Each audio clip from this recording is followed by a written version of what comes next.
आज या ठिकाणी सगळ्यात पहिल्यांदा आल्यानंतर एक विशेष आनंद वाटला।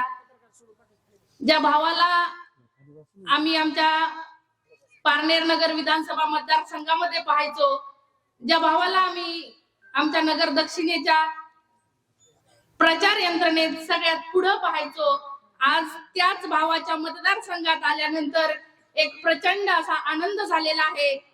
कारण 24 तास 365 दिवस समाजासाठी काम करणारे नगर दक्षिणेचे दमदार खासदार लोकनेते निलेशजी लंके साहेब आणि लंके साहेबांच्या पावलावर पाऊल ठेवून चालणारा तुमच्या सगळ्यांचा, तुमच्या घरातला एक माणूस त्या ठिकाणी जिल्हा परिषदेसाठी उभा आहे। आणि त्याचा मतदारसंघ पाहिल्यानंतर दुपारपासून संतोष भाऊ आम्ही तुझा मतदारसंघ पाहतोय, तुझा मतदारसंघ पाहिल्यानंतर मनाला एक वेगळ्याच पद्धतीचा आनंद झाला। ज्या पद्धतीने तुझ्या नावात वारे हे आडनाव आहे, त्याच पद्धतीने तुझ्या मतदारसंघात सुद्धा तुझं प्रचंड असं वारं मला पाहायला भेटलं। आणि त्या सर्व वाऱ्यावरून आम्ही एक गोष्ट ओळखून घेतली का नक्कीच प्रचंड बहुमताने वहिनी तर निवडून येतीलच, पण वहिनींबरोबरचे दोनही उमेदवार सुद्धा तितक्याच प्रचंड बहुमताने त्या ठिकाणावरून निवडून येतील। आताच बोलता बोलता कुणीतरी सांगितलं का संतोष भाऊची जी लढाई आहे ती प्रस्थापितांच्या विरोधात आहे।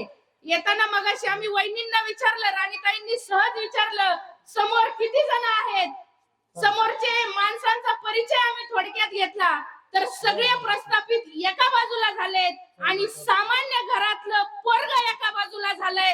अशा पद्धतीची परिस्थिती या मतदारसंघातली झालेली आहे। परंतु बंधूंनो, तुम्हा सगळ्यांना सांगताना एका गोष्टीचा मला अभिमान वाटतो। बऱ्याच जणांनी आता काही जण म्हटले ताई आता सगळे प्रस्थापित एका बाजूला झालेत, आपल्या संतोष भाऊचं कसं व्हायचं।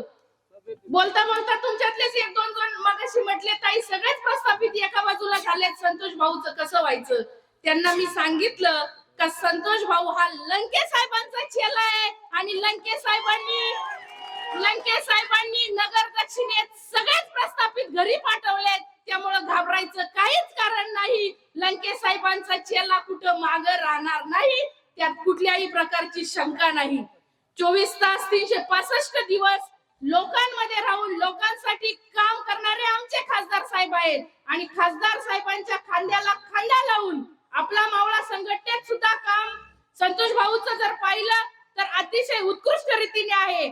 लंके साहेबांनी त्या ठिकाणी कोविड सेंटर, शरदचंद्रजी पवार साहेब नावाने कोविड सेंटर चालू केलं आणि त्या ठिकाणी आमचा हा भाऊ कोविड सेंटर पाहायला आला। लंके साहेबांकडून प्रेरणा घेऊन स्वतःच्या मतदारसंघामध्ये स्वतःचा जीव धोक्यात घालून कोविड सेंटर केलं। मग आपण सगळ्यांनी एकच गोष्टीचा विचार करायचा आहे, आपल्या अडीअडचणीमध्ये कोण येतं, आपल्यावर संकट आल्यानंतर कोण येतं, ते आज पाहणं खऱ्या अर्थाने गरज आहे। आणि 86 वर्षाचे योद्धा आदरणीय पवार साहेबांचे हात बळकट करण्यासाठी सगळ्यांनी या तीनही उमेदवारांच्या पाठीमागे उभं राहायचंय। जाता जाता एकच सांगते, रामकृष्ण हरी। अरे आवाज खूप कमी आलाय।